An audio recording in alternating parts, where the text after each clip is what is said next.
School നഴ്സിംഗിൽ പ്രധാനമായിട്ടും വരുന്നത് vaccination, emergency situation handling, അതുപോലെ തന്നെ chronic disease management, health education ഇതൊക്കെയാണ്.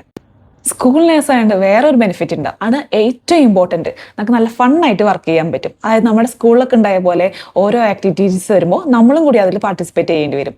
അതായത് ഇപ്പോൾ റെഡ് കളർ ഡേ അല്ലെങ്കിൽ കാർണിവൽ ഡേ, ഗ്രാജുവേഷൻ ഇതിനൊക്കെ നമുക്കും പാർട്ടിസിപ്പേറ്റ് ചെയ്യാൻ പറ്റും.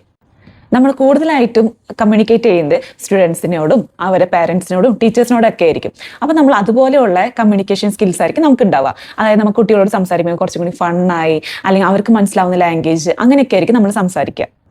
സ്കൂൾ നഴ്സിൻ്റെ മേജർ ബെനിഫിറ്റ് എന്ന് പറയുന്നത് ലീവുകൾ തന്നെയാണ്. അതായത് നമ്മുടെ വർക്ക് ലൈഫ് ബാലൻസ് ഒരുപാടുണ്ടാവും.